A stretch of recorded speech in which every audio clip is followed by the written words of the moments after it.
नमस्कार सभी पेंशन धारकों का स्वागत करते हैं एक बार फिर से हमारे इस YouTube चैनल पर। दोस्तों इस वक्त की पेंशन धारकों के लिए बहुत ही महत्वपूर्ण और इम्पोर्टेंट खबरें निकल कर सामने आ रही हैं, जिसके बारे में आज की इस वीडियो के अंदर बात करेंगे। जी हां दोस्तों, कर्मचारी भविष्य निधि संगठन ने दिया पेंशन भोगियों के लिए बड़ा अपडेट। न्यूनतम पेंशन को बढ़ाकर 7,500 रुपये करेगी। इसको लेकर दोस्तों एम्प्लॉयज पेंशन स्कीम को लेकर बड़ी खबर आ रही है कि आखिरकार EPS पेंशन 7,500 रुपये होने को लेकर लेटेस्ट अपडेट किया गया है। इसके बारे में दोस्तों आज की इस वीडियो के अंदर संपूर्ण रूप से जानकारी आप सभी को देंगे। वहीं दोस्तों कर्मचारी भविष्य निधि संगठन यानी कि एम्प्लॉयज प्रोविडेंट फंड ऑर्गेनाइजेशन की ओर से आप सभी के लिए बड़ा अपडेट आ रहा है कि पेंशन से जुड़े नियमों में बड़े बदलाव की तैयारी यहाँ पर चल रही है। जल्द आप सभी को बड़े बदलाव पेंशन से जुड़े नियमों में देखने को मिल सकते हैं।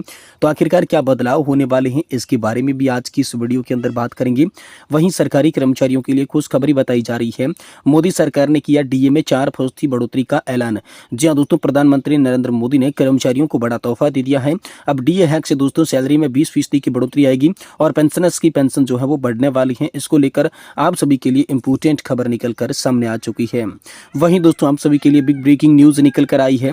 सरकारी कर्मचारियों की बल्ले बल्ले होने वाली है। पुरानी पेंशन योजना को लेकर सरकार ने हाल फिलहाल में बड़ा फैसला लिया है। तो आखिरकार सरकार का पुरानी पेंशन योजना को लेकर क्या बड़ा फैसला आया है, इसके बारे में भी आज की इस वीडियो के अंदर संपूर्ण रूप से जानकारी आप सभी को दी जाएगी। इसलिए हम सभी पेंशन धारकों से निवेदन करते हैं कि दोस्तों आज की इस वीडियो को आप लास्ट तक देखिएगा और साथ ही हमारे चैनल पर नए हैं तो दोस्तों चैनल को भी सब्सक्राइब जरूर कर लीजिएगा। तो चलिए बिना किसी देरी के आज की इस वीडियो के अंदर पेंशन धारकों से जुड़ी तमाम बड़ी खबरों को सही सटीक और तथ्यों पर आधारित जान लेते हैं। लेकिन आपसे एक ही निवेदन रहेगा कि दोस्तों वीडियो को आप लास्ट तक देखिएगा। अगर आप आधा अधूरा वीडियो को देखते हैं तो आपको पूरी जानकारी समझ में नहीं आएगी। इसीलिए वीडियो आप कंटिन्यूसली शुरुआती से लेकर लास्ट तक जरूर देखिएगा, जिससे आपको पूरी जानकारी सही सटीक और तथ्यों पर आधारित पता चल सकेगी। जी हाँ तो दोस्तों पहली बड़ी खबर की बात करें तो कर्मचारी भविष्य निधि संगठन ने पेंशन भोगियों के लिए बड़ा अपडेट जारी किया है। न्यूनतम पेंशन को बढ़ाकर 7,500 रुपये करने की दिशा में एक नया कदम उठा लिया है और इससे जुड़ा इंपोर्टेंट अपडेट आप सभी के लिए सामने आ रहा है। जी हाँ दोस्तों, वर्तमान समय में कर्मचारी पेंशन योजना के अंतर्गत पेंशन भोगियों को मिलने वाली न्यूनतम पेंशन 1,000 रुपये है, लेकिन पेंशन भोगियों को इसे 7,500 रुपये करने की मांग को लेकर जंतर मंतर पर भूख हड़ताल की है। भारत में कर्मचारी भविष्य निधि संगठन के अंतर्गत कर्मचारी पेंशन योजना द्वारा पेंशन भोगियों को प्रदान की जा रही न्यूनतम मासिक पेंशन की राशि मात्र 1,000 रुपये है। तो दोस्तों वर्तमान में कर्मचारी भविष्य निधि संगठन योजना के पेंशन भोगियों का आंदोलन जारी है। वर्तमान समय में पेंशन भोगियों की ओर से मासिक पेंशन की राशि को 7,500 रुपये तक बढ़ाने की मांग उठाई जा रही है। इसके अलावा वे अन्य लाभों की भी मांग कर रही हैं। इन मांगों को लेकर कर्मचारी पेंशन योजना के राष्ट्रीय आंदोलन समिति के नेतृत्व में भूख हड़ताल की योजना बनाई जा रही है। जी हाँ दोस्तों, ये भूख हड़ताल आप सभी के लिए जंतर मंतर पर होने वाली है। इसको लेकर बड़ी खबर आई है। वहीं दोस्तों सरकारी प्रतिक्रिया और कार्रवाई की भी यहाँ पर जो है कमी नजर आ रही है।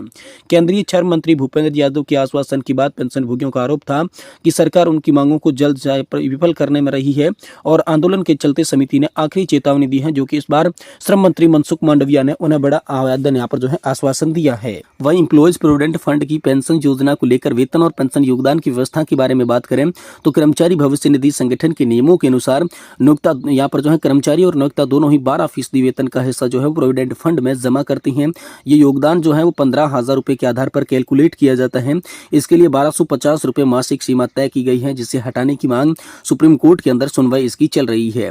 कर्मचारी पेंशन योजना के अंतर्गत जीवन यापन की कठिनाइयों को देखते हुए पेंशन भोगी न केवल जायज मांग कर रहे हैं बल्कि ये बुनियादी अधिकारों पर भी प्रश्न उठाती है।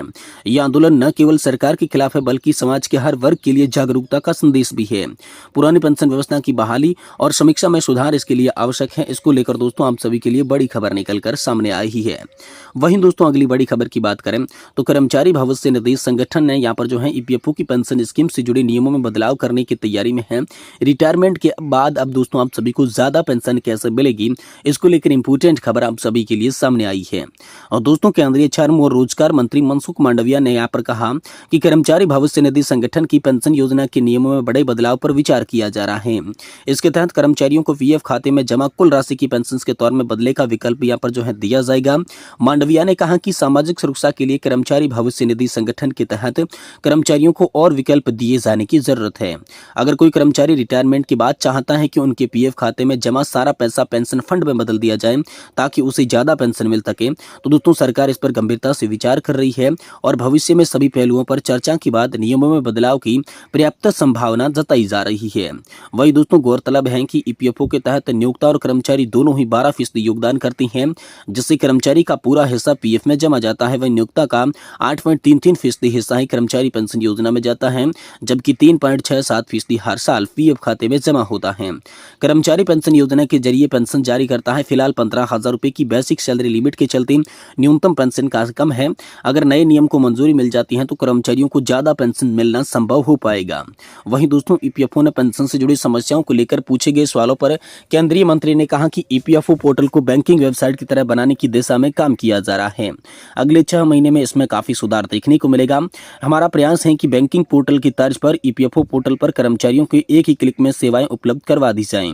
इसके लिए पूरी व्यवस्था में सुधार किया जा रहा है और अब तक यहां पर 25% समस्याओं का समाधान हो चुका है और दिसंबर तक काफी समस्याओं का समाधान किया जाएगा। मांडविया ने बताया कि जुलाई में करीब 20 लाख नए कर्मचारी ईपीएफओ से जुड़े। जुलाई में चालू वित्तीय वर्ष में सबसे ज्यादा लोगों ने नौकरी शुरू की है। कुल 19.94 लाख की नौकरी शुरू करने के बाद ईपीएफओ में पंजीकरण करवाया है। इसमें दोस्तों 10.52 लाख कर्मचारी ऐसे हैं जिन्होंने पहली बार नौकरी की शुरुआत की है। इसी के साथ ही 18 से 25 वर्ष की आयु में नौकरी करने वाले युवाओं की संख्या 6.25 लाख है, जो कुल नौकरी पाने वाले युवाओं को यहाँ पर जो है 59% तक है। महिलाओं पर नजर डाले तो दोस्तों 4.41 लाख नौकरियां शुरू की गई है। ईपीएफओ से जुड़ने वाले इन महिलाओं में से यहाँ पर 3.5 लाख पहली बार नौकरी में शामिल हुई है, जिनकी भी आयु 18 से 25 वर्ष के बीच बताई जा रही है। यानी कि ईपीएफओ के अंदर नए जो है सब्सक्राइबर्स के जुड़ने की यहाँ पर जो है लगातार तेजी हो रही है, लेकिन पेंशन योजना के तहत पेंशन बढ़ोतरी नहीं हो रही है। इसी के कारण पेंशन भोगियों में काफी नाराजगी देखने को मिल रही है। वहीं दोस्तों अगली बड़ी खबर की बात करें तो सरकारी कर्मचारियों के लिए बड़ी खुशखबरी बताई जा रही है। मोदी सरकार ने डीए में 4% बढ़ोतरी का ऐलान कर दिया है। प्रधानमंत्री नरेंद्र मोदी ने कर्मचारियों को बड़ा तोहफा दिया है। डीए हैक बढ़ोतरी के बाद दोस्तों आप सभी के लिए यहाँ पर 20% की सैलरी लिमिट में बढ़ोतरी होने वाली है। साथ ही साथ आप सभी की पेंशन में भी जबरदस्त बढ़ोतरी देखने को मिल सकती है। हालांकि यह डीए की बढ़ोतरी आप सभी के लिए जुलाई से लागू होगी, लेकिन इसके दोस्तों ऐलान आधिकारिक तौर पर होना अभी बाकी बताया जा रहा है। वहीं दोस्तों अगली बड़ी खबर की बात करें तो सरकारी कर्मचारियों की बल्ले बल्ले बताई जा रही है। पुरानी पेंशन योजना को लेकर सरकार ने लिया है बहुत ही बड़ा फैसला। जल्द मिलेगी आप सभी को बहुत ही बड़ी खुशखबरी। तो आखिर ओल्ड पेंशन योजना को लेकर क्या बड़ा फैसला आया है और कैसे आप सभी को खुशखबरी मिलेगी, चलिए इसके बारे में बात करते हैं। देखिए दोस्तों, हाल ही में सरकारी कर्मचारी और पेंशनर्स के लिए महत्वपूर्ण समाचार सामने आया है। केंद्र सरकार द्वारा पुरानी पेंशन योजना यानी कि ओपीएस को फिर से लागू करने की संभावना पर चर्चा की जा रही है। ये योजना उन सभी सरकारी कर्मचारियों के लिए महत्वपूर्ण पहल हो सकती है जो लंबे समय से नई पेंशन योजना के तहत अपने भविष्य की वित्तीय सुरक्षा को लेकर चिंतित थे। पुरानी पेंशन योजना में रिटायरमेंट के बाद कर्मचारियों को अंतिम वेतन का आधा हिस्सा पेंशन के रूप में दिया जाता है।